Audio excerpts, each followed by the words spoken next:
Hi friends, welcome to Simple Trading Tips channel. In this video we will say about the risk management in the stock market, and this video will be helpful to the people who are willing to come to the stock market thinking of about only their profits, but underlyingly there is loss also. And today we will see how to manage the losses. And first point comes like stock market is not about how much you earn, but it is how much less amount you lose. See here, just now as I said, you people just only think of the profits, like hearing like someone earned like 1 lakh rupees in one day, 10 lakh rupees, 1 crore, 10 crores. So thinking of these profits, they'll just come into the stock market, and they don't know how to trade and when to trade, what are the strategies to be played. So without knowing all these things, they'll just come to the trading, and they'll just lose all the amount. So not only the profit, you should also know how much amount you should lose in every trade. You should have the plan for losing the amount also. So let us see how we can do that.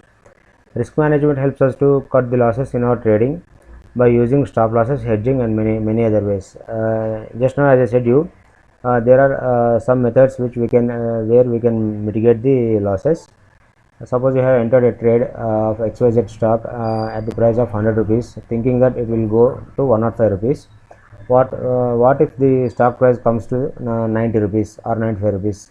You will be incurring more loss. You just thinking of 5 rupees profit, you are incurring 10 rupees loss and 5 rupees loss, etc., etc., etc.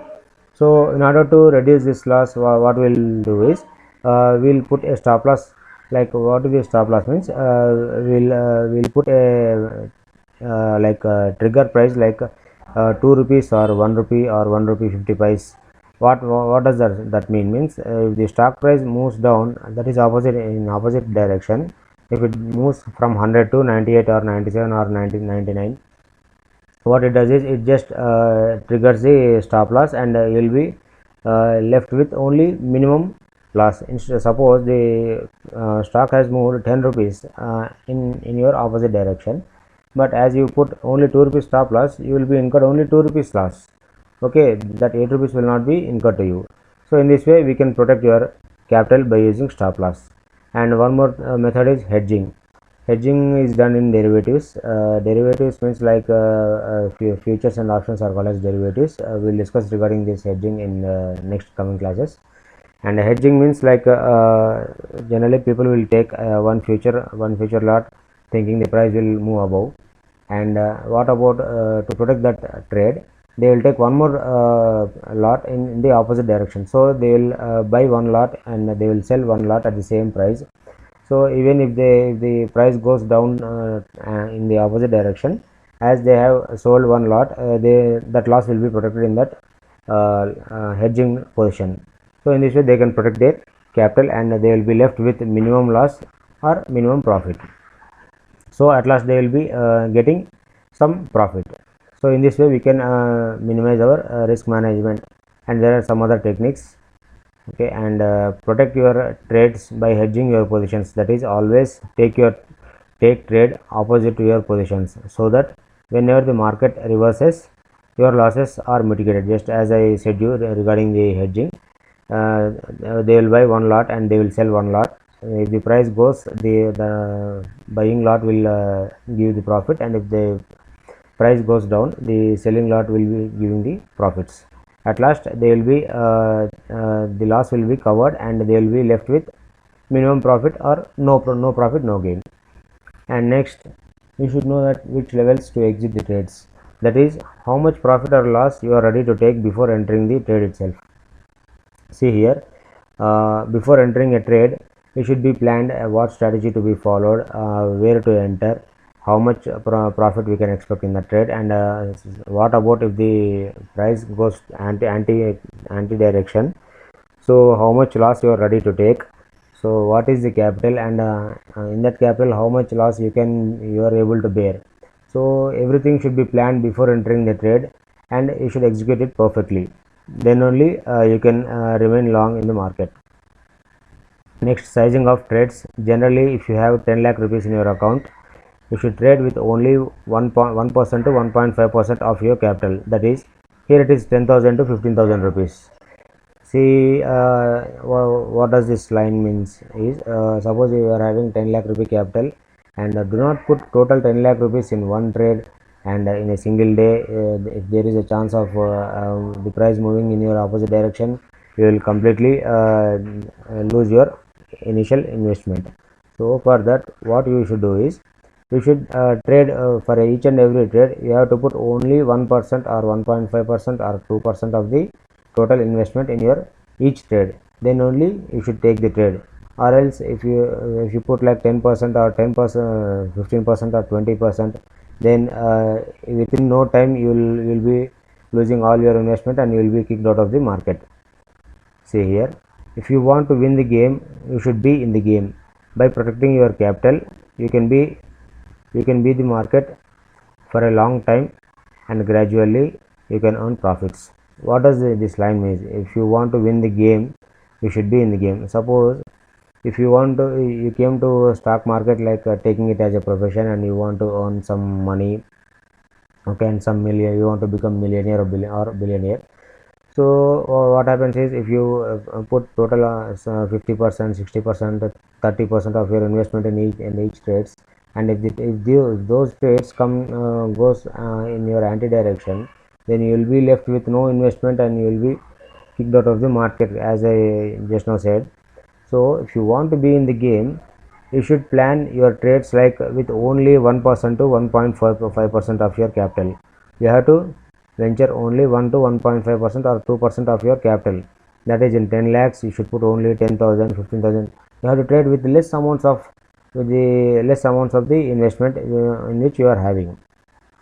Then only you can play more number of games, like you can take more number of trades. Suppose if you are taken like for each trade you are investing 1 lakh rupees, you can take only 10 trades. But whereas if you trade 10,000, if you put only 10,000 in your each trade, then you can trade 100 trades.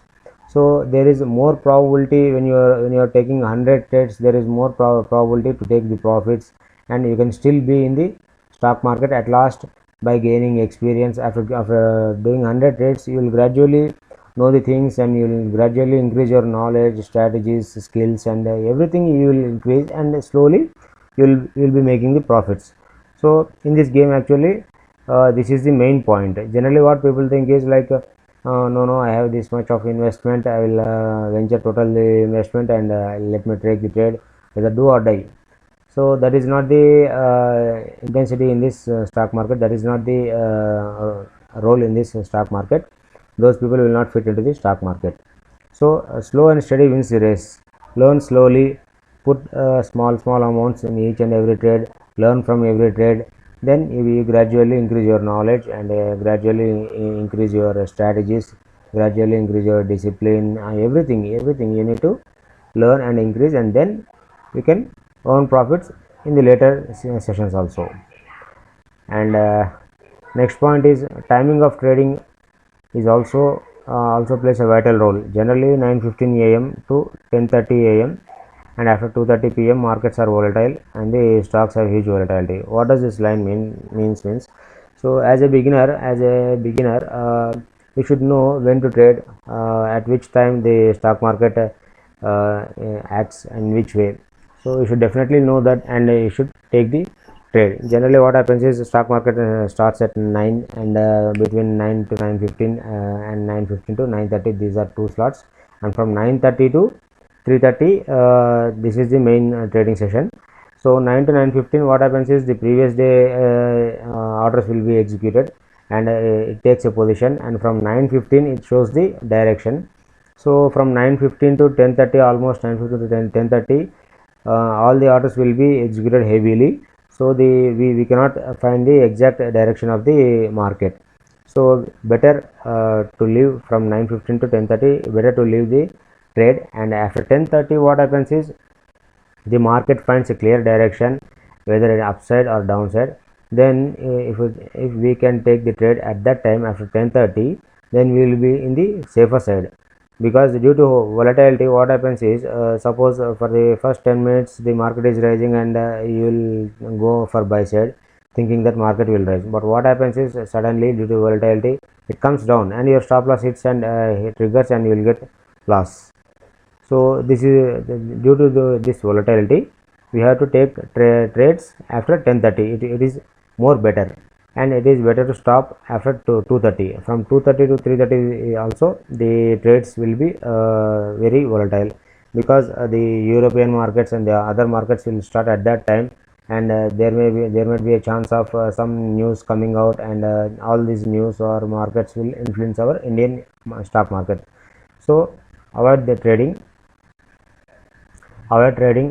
till 10:30 am and after 2:30 pm. Then after 10:30 am market will settle and give a clear direction. Okay, just as I said, after 10:30 market will give clear direction, either upside or downside. So volatility also will come down and it gives a clear direction. Do not put all your eggs in one basket. Diversify your investment in different sectors, stocks and instruments.